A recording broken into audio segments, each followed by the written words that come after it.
Hey guys, what's going on? It's Tommy here.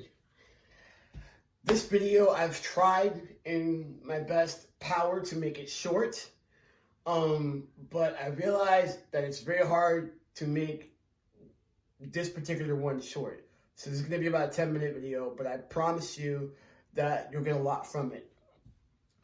Now, when it comes to gaining size, right, you have to be on a caloric surplus. This is why I think you need to track your calories. The reason why you want to track your calories is because if you are eating the same amount of food every day, and let's just say, for example, it's 2,000 calories, and you have not lost or gained any weight, and you know what you're doing, you're on a maintenance, right? Cool, so but now you know the number. Good, so let's say it's 2,000 calories. So you know that you gotta eat more than that. So I always say, start conservatively, all right? So the next week after that, you're gonna have 2,500 calories. So if you eat 3 times a day, and that equals to 2,000 calories, add an extra meal or 2 snacks, perfect. Now we're at 2,500. Look at the scale. Let's say you're at 2,500 calories and you weigh 200 pounds, perfect. I'm sorry, you're at 2,000 calories and you weigh 200 pounds. The next week you go to 2,500 and now you're at 201. Perfect. That means you're gaining weight. Stay there.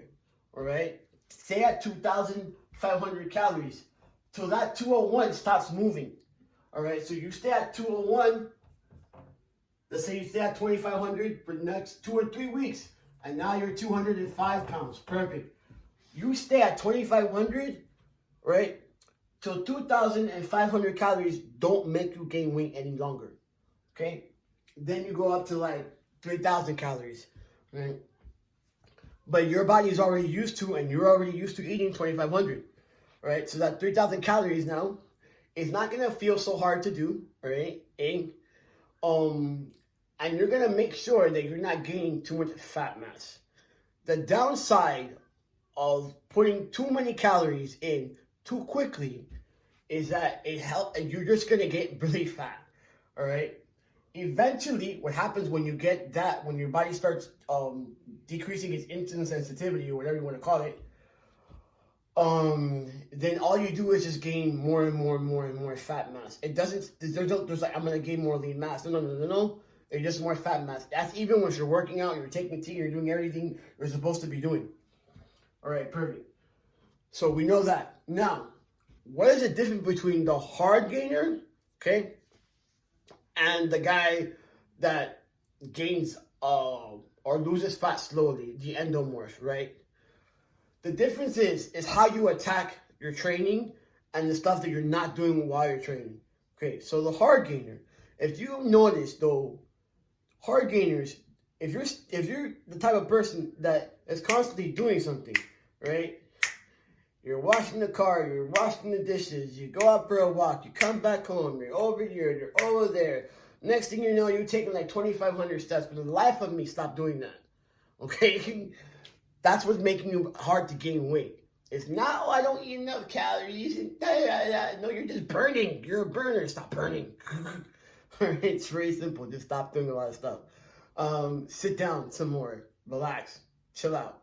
Right? For the guy that gains weight easily, move, go do something. So, go wash the dishes, clean the house, run around if you have kids, run around with the kids. Be active, be more active, okay? So on top of your exercise activity, you have to be more active. Here are some tips when it comes now to how you're gonna set up your workout, right? Because the workout is where we get an anabolic response, right?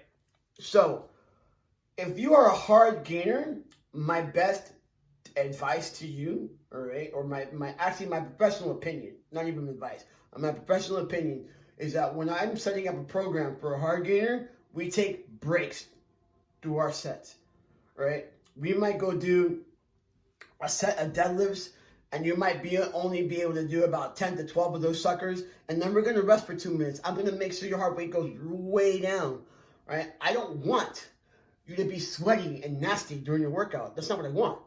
I don't want you burning. I want you to go in there, break down as much muscle as possible, right?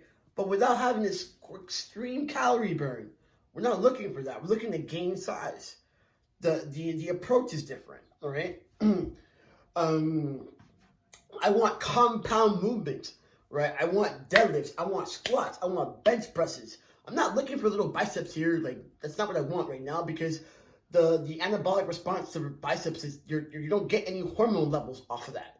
You know, your testosterone doesn't boost up into your body. Your growth hormone doesn't boost up.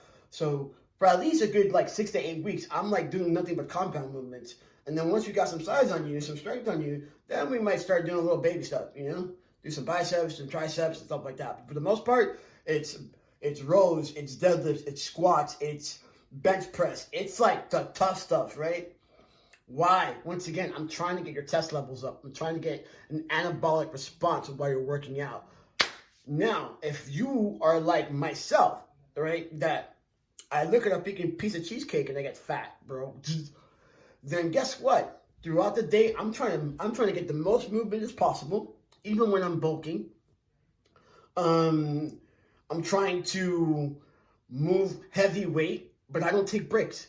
So I'm like looking at the watch, 30 seconds, 45 seconds, I'm at it again. Or even worse, I'll do like a heavy set of deadlifting, right? Or heavy set of deads, and then go into like a lighter set of a hamstring curl or something like that, depending whether I'm doing legs or whatever I'm doing. What I'm saying is, when I am working out, I want to be sweaty and nasty. I want to be like, and if I'm with a coach, I want the coach to wipe the floor with me, okay? That's what I want, because I'm trying to get an anabolic response while keeping my body fat low, because yes or yes, I'm going to get big, and yes or yes, I'm going to get some body fat, because I am in a what? Caloric surplus, right? So that's kind of how you set it up for different body types. Let's talk nutrition, because I did say this is a nutrition series. If you are a person that has a high caloric goal, let's say you're trying to get to 3,000, 4,000 calories a day, then you set up your nutrition very differently, right? You're looking for foods that are nutrient dense and also calorically dense. So, for example, I will have pasta, right? Because pasta, 2 ounces of pasta, just 2 ounces, has around 42 grams of carbs. There's a lot of carbs in a very small amount of pasta, right? So if I have 5 ounces of pasta, I'm getting a lot of carbohydrates, I'm getting a lot of calories, right? In comparison to potatoes, that I have to have like at least, wow, to get to 100 grams of potatoes, 100 grams of carbs of potatoes, you need at least 16 ounces of that. So for gaining size, you want calorically dense, nutrient dense foods. Same thing with protein, right? So I know that red meat's not supposedly that great for you, but I try to have like a ribeye at least twice a week. I'll get mine grass-fed because it just tastes awesome. So grass-fed ribeye twice a week. Why? 10 ounces of ribeye, I have 579 calories with 45 grams of protein, in comparison to, right, chicken breast that has, let's see, 10 ounces of chicken breast, maybe 300 calories at the most, and 50 grams of protein, right? So that would be calorically not that dense. It still have a lot of nutrients, but I'm looking for calories, so the steak is a better choice than the chicken breast, all right? The chicken thigh is a better choice than the chicken breast when you are trying to gain size, all right? Because you want more calories. You want to be in a caloric surplus. I'm hoping I'm making sense to you guys. Anyway, this video is getting kind of long, so I'm going to end it right here. If you have any more questions, leave it in the comment below. As you can tell, this is something that excites me. I love anything that has to do with gaining size. It is not as easy as people paint it to be. It is actually easier to lose weight than it is to gain size. When you lose weight, you can lose about 2 pounds a week. Gaining size, you can only gain about 1 pound to maybe 1.5 pounds a week, and only a quarter of that to 3/4 of that will be muscle. So that's why I always say, if you're going to gain weight, it's better to do it conservatively than to like just gain a bunch of weight and then you have to be on a freaking cut for like 6 months just trying to get your abs to pop out. Anyway, mad love, guys. If you liked the video, push like, and if you have any questions, comment below. I'm very good about answering quickly. Laters.